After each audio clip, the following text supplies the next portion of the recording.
Repolyo tayo dito, kalahati lang palang gagamitin natin. Tapos may hipon tayo dito. May bawang at sibuyas tayo dito. At saka may isang oyster sauce tayo dito. Ayan, magigisa lang tayo ng repolyo. So, yan, tatatarin na natin yung repolyo, sibuyas at saka bawang. Hiwa ko ng sibuyas at bawang.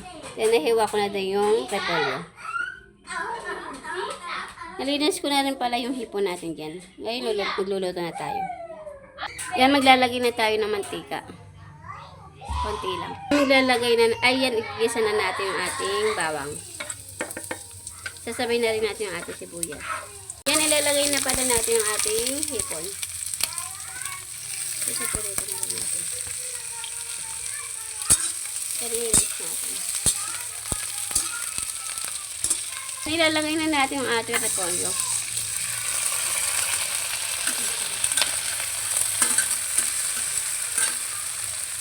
Buksan na natin. Nakulo na. Lalagay na natin yung ating isa lang palang piraso ang ilalagay natin yung oyster sauce.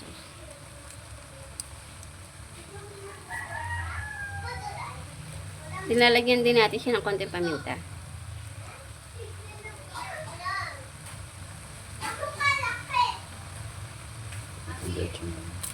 At lalagyan din natin siya ng konting bacon.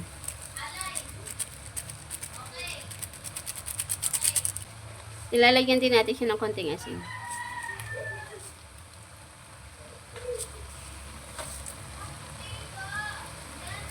Yan, imimix na natin.